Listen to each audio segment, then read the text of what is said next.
Thomas, it's story time.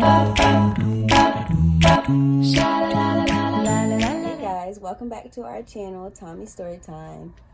And today Thomas won't be here to read with us. He's with his grandmother. But we still gonna get the ball rolling.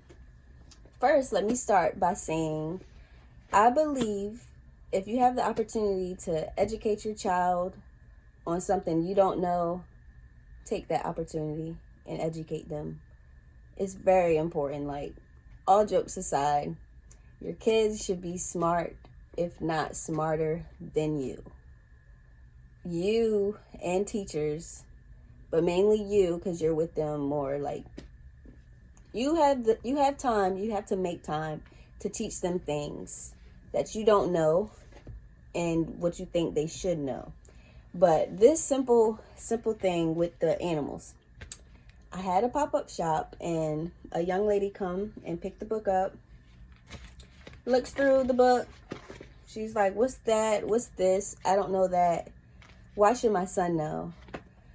Well, since your son doesn't know and you don't know, I feel like that was the perfect opportunity to buy the book and you both learn. Like, you both should learn. Like, I was lost. I was so lost. Like, if my son don't know an animal and I don't know it, I'm going to teach him. Tell him about it. Do something. Like, this is exactly why in this book I picked animals that's like everybody, well, most adults know these animals, but it was the perfect opportunity to learn your ABCs and learn new animals that you didn't know about. But anyway, enough of that. Let's get into the book. We have a Disney 5-minute snuggle stories. And we're going to read Winnie the Pooh, A Good Night's Sleep. It was springtime in 100-Acre Wood. Winnie the Pooh and Piglet took a walk in the warm sunshine. Hooray! The cold winter is over, Piglet cheered. No more mittens and scarves, said Pooh. No more cold noses and toes, added Piglet. And plenty of yummy honey, finished Pooh.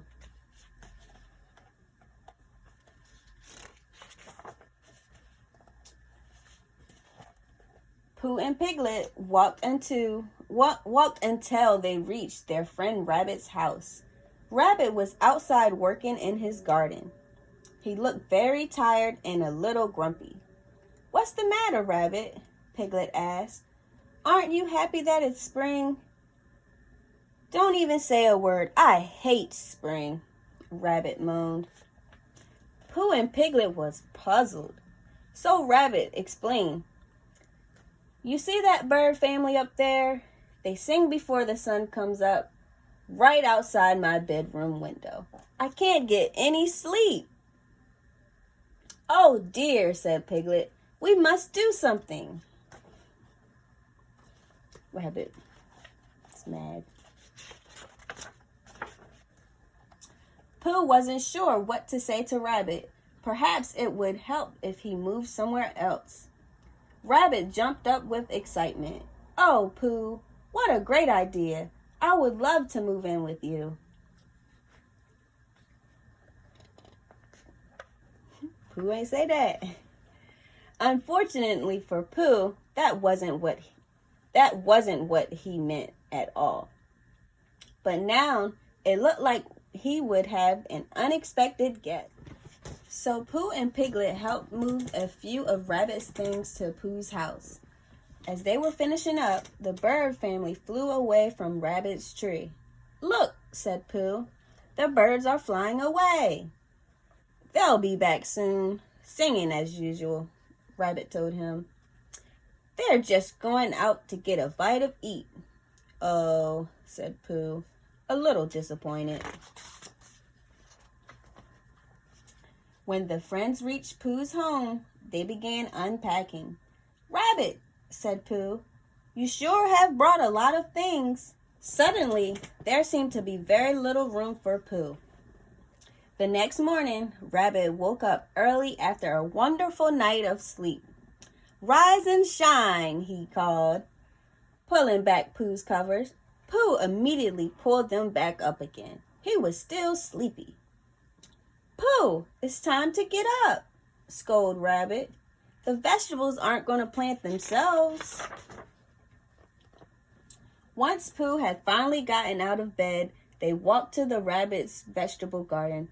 Together, they planted seeds in a neat little row. "Perhaps bears aren't meant for such hard work," thought Pooh, but at least he could enjoy the cheerful song of the bird family who sing all day. Pooh rather liked their music. Later, Piglet arrived. "I was just over at your house, Pooh," said Piglet, "but you weren't home." "No, I'm not home," Pooh said sadly. Pooh took Piglet aside. "I am rather tired because Rabbit woke me up," said Pooh, "and I've got an awful rumbly in my tumbly. You see, I haven't had any honey." Pooh wished that he could have his little house all to himself again. "Maybe Owl will know what to do," suggested Piglet. When Pooh and Piglet found Owl, he was too busy to help. "I'm afraid I simply can't talk right now," Owl said. "My favorite napping branch is waiting for me." Owl flew up to the old oak tree, but a little sparrow was sitting right in Owl's favorite spot. "It looks like my branch is already occupied," said Owl. "I guess I'll just have to find another one." As Owl flew off, Pooh began to have an idea. He and Piglet hurried to Pooh's thoughtful spot to come up with a plan. "We need the bird family to find a different branch to sing on," said Pooh. "But how will we get them to move?" asked Piglet. Pooh sat for a bit. "Think, think, think," he said as he patted his head. Finally, all of his thinking turned into a real plan. "When the birds fly off at night to look for food, we will take their spot," said Pooh. "Then they will have to find another favorite branch." "Just like Owl and the sparrow," Piglet cheered.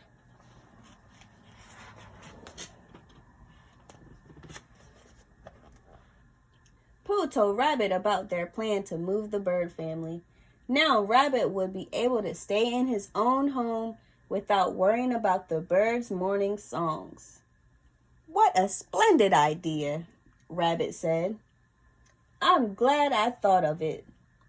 They moved all of Rabbit's things back to his house. That night, Pooh and Piglet waited by the tree until the birds flew off. When they did, the friends started to climb up the bird's favorite branch.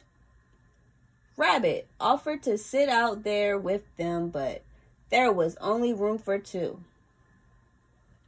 "At least take this blanket," said Rabbit, "and thank you for your help, dear friends."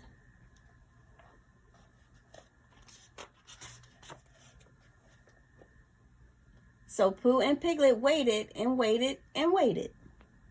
They tried their best to stay awake, but the blanket was awfully warm and comfortable. Soon the friends were fast asleep.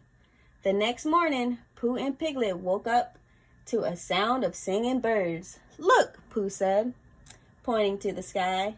The bird family swooped down towards their favorite branch, but when they saw that there wasn't any room on their branch, they flew in a different direction. "Hooray!" said Piglet. "The plan worked."